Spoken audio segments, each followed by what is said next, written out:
धनंजयजी तुम्ही म्हणाला त्याप्रमाणे आजचा दिवस शुभ की अशुभ असं कदाचित पांडित्य शास्त्रातले धर्मशास्त्रातले वेगवेगळे सांगत असतील, पण माझ्यासाठी आजचा दिवस शुभ शकुनी आहे।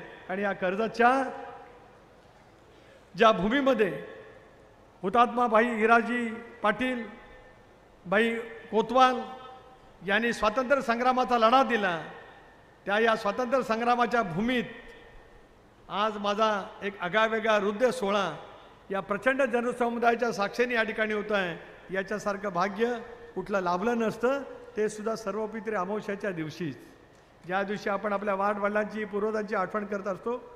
ती आठवण करत असताना उद्याचा भविष्यकाल कसा असावा, कशा पद्धतीने नवी पिढीला मार्गदर्शन करण्यासाठी आपण त्या निमित्ताने काम करत राहावं, त्याचं ऊर्जा स्तोत्र माझ्या रोह्याबरोबर माझ्या आयुष्यामध्ये कुठलं असेल तर ते कर्जत आहे, हे सुद्धा या ठिकाणी या निमित्ताने मी सांगू इच्छितो।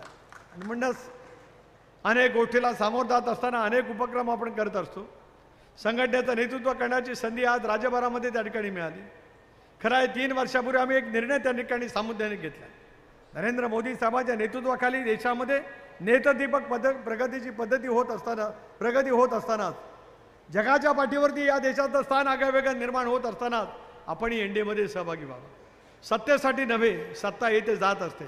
माझ्या जीवनामध्ये अनेक वेळा सत्ता गेली आली असेल, पण सत्तेपेक्षा मिळालेल्या सत्तेचा सदुपयोग करत लोकांच्यासाठी तुम्ही काय काम करतात याचा आदर्श स्वर्गीय वसंतदादा अंतुले साहेब, शरद पवार साहेबांसारख्या लोकोत्तर नेतृत्वाखाली माझ्या घेता आला आणि त्याच्यामुळे वेगवेगळे स्थान त्या ठिकाणी करता आलं। आजही मी आपल्याला आश्वस्त करतो आहे, उद्याच्या भवितव्याच्या कालावधीमध्ये सुद्धा राज्याच्या राजकारणामध्ये काम करत असताना देशाच्या माध्यमातून आपण नेमकं काय आणू शकतो आहोत याचा सकाळने विचार करण्याची मनोभूमिका मी सातत्याने त्या ठिकाणी घेत असतो। पण हा देशाचं नेतृत्व करणारे नरेंद्र मोदी साहेब असतील, आदरणीय अमितभाई असतील, राज्याचं नेतृत्व करणारे देवेंद्रजी असतील, आपल्या सर्वांचा आशास्थान असलेलं राष्ट्रीय अध्यक्ष अजितदादा असतील, यांच्या नेतृत्वाखाली ज्याला पक्षाची वाटचाल त्या ठिकाणी होत असते, त्यावेळेला त्या वाटचालीमधून सत्तेपेक्षा लोकांच्या सेवेसाठी आपण काम करणं हे अत्यंत आवश्यक त्या ठिकाणी ठरू शकत असतं।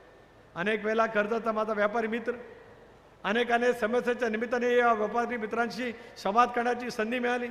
याच व्यापारी मित्रांनी एका शहराचं राष्ट्रवादी काँग्रेस पक्षाचं नेतृत्व केलं, याची जाण आणि जाणीवसुद्धा माझ्यासारख्या कार्यकर्त्याला सुद्धा निश्चितपणाने त्या ठिकाणी आहे। पण प्रवासी संघाच्या वतीने सुधाभाऊ तुम्ही मला 2 गोष्टी सांगितल्या, जलदगतीचा थांबा कर्जतला या ठिकाणी मिळावा आणि हुतात्मा हिराजी पाटील जे थोर स्वातंत्र्य सेनानी आहेत, जे पनवेल ते कर्जत ही नवीन मार्ग होणार आहे, त्या नवीन रेल्वे स्थानकाला या ठिकाणी त्यांचं नाव मिळावं, आपल्या सर्वांच्या आशीर्वादातून रेल्वे मंत्र्यांना मी ते निवेदन दिलेलं आहे। आजच्या कार्यक्रमाच्या निमित्ताने मी पुन्हा एकदा आश्वस्त करतो की कर्जतकरांच्या प्रत्येक समस्येचं निराकरण करण्याची भूमिका, तांत्रिक अर्थाने जरी मी कर्जत खालापूरचा आज या ठिकाणी लोकसभेचा सदस्य नसेल, पण तुमचा सहकारी म्हणून मला देशामध्ये काम करण्याची संधी रायगडकरांनी दिली, त्याचा पुरेपूर उपयोग करत त्या कामाच्यासाठी माझ्याकडनं पूर्णपणे ताकदपणा लावली जाईल, एवढा अभिवचन आज या कार्यक्रमाच्या निमित्ताने या ठिकाणी देऊ इच्छितो।